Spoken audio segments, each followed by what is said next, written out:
হরে কৃষ্ণ। আজকে শুরুটা করলাম আমার বাবা মাকে দিয়ে, যে আমরা গাড়িতে করে যাচ্ছি।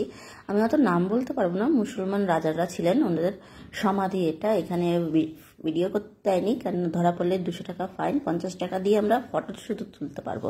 তাই এখানে ফটোটাই বেশি দেখাচ্ছি তোমাদের, ভিডিওটা আমি দেখাতে পারছি না, কেননা ভিডিও একদম বান করছে। খুব সুন্দর নকশি ছিল রাজারা। আর এইটার মধ্যে আমরা ভিডিও করতে পেরেছি। এইটার নামটা কি, গোলকুন্ডা ফোর্ট ছিল এটাও।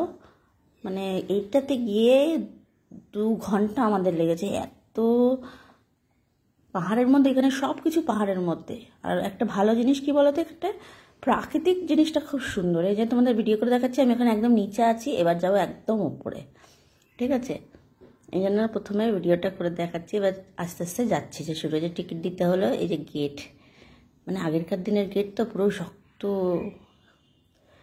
এখান থেকে আমাদের গাইড নিতে হয়েছিল, কারণ আমরা তো এই সম্বন্ধে কিছু জানি না। এই জন্য গাইড দিয়ে আমাদের বলতে হয়েছিল, ঘুরতে ঘুরতে নিয়ে যেতে হয়েছিল। কামান আছে কয়েকটা এখানটা দেখাচ্ছিল। আর এত মানে সায়েন্টিফিকভাবে আমাদের আগেরকার লোকেরা বানিয়েছে না। ওনারা বলছিল যে মানে নিচের থেকে যখন দুশ্মন আসবে, সেটা রাজা উপরে জেনে যাবে। কীরকম কীরকম আওয়াজ করে ওরা যেন দেখাচ্ছিল, ওগুলো কিছু বলতে পারবো না। তারপরে একটা দেওয়াল আছে এমন যে এক জায়গায় ইকো হচ্ছে, এক দেওয়ালের ভেতরে কথা বললে রানী, ওটা রানীদের কাছেই ছিল, রানীরা কথা বললে রাজার কাছে চলে যাবে ওই কথাটা, বুঝছো? রানীরা থাকতো নিচে, রাজারা থাকতো ওপরে। আস্তে আস্তে দেখানোর চেষ্টা করছে, আশা করি সব হবে না। এখানে সৈনিকরা থাকতো এখানটা যারা। আর এই পাথরটা নাকি সারা বছর ঠান্ডা থাকবে, যেটা দিয়ে বানানো হচ্ছে এটা সারা বছর ঠান্ডা থাকবে। নামটা ঠিক জানি না, বলতে পারছি না। তবে ভিডিওটা এত বড় হয়েছে, যদি একটু কেটে কেটে না দিতাম না, এত বড় হয়েছে যে 15 মিনিট 20 মিনিট লেগে যাবে। এখানটায় হচ্ছে ঢোল নাগারা এসব বাজতো। এখানে বাইজি নাচও হতো, কী সব বলছিল। এবার আমরা রানীদের ঘরে যাব, ওদিকটা যাব। এই যে ঢুকছি, একটা জায়গা দেখাবো তোমাদের। এই যে এটা হচ্ছে তোমার গরম, মানে ওনাদের গোসল করার জায়গা ছিল রানীদের। গরম জল ঠান্ডা জল কি সুন্দরভাবে ওরা তখন সায়েন্টিফিকলি করতো, জানো তো।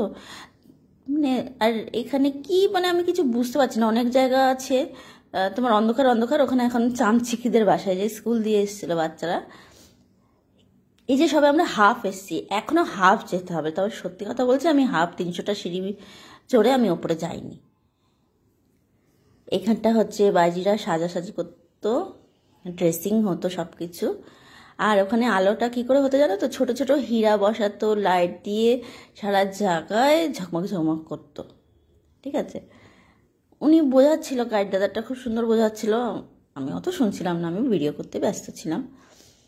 আর ওই যে একদম ওপরে রাজার ছিল, অত দূর আমি সত্যি যেতে পারিনি। খিদে পেয়ে গেছিলো বলে একটু ম্যাকডোনাল্ডে ঢুকেছি, ওখানে খাওয়া দাওয়া হয়েছে। এই যে আমরা সবাই খেয়ে দিয়ে এবার গেছি বিড়লা তারামণ্ডল টেম্পলে গিয়েছিলাম। এইটাও পাহাড়ের উপর, এটাও পুরোটা যেতে পারিনি, সত্যি বলছি। একদম আমার তো জুতো ছিঁড়ে একাকার হয়ে গেছে। ওখান থেকে আবার একটা জুতো কিনতে হয়েছে, এত হাঁটতে হয়েছে না। তো আমার লাস্টে মন্দিরটা যেতে পারিনি, টায়ার্ড হয়ে গেছিলাম। আবার একটু কিছুটা খাওয়া দাওয়া করে এই যে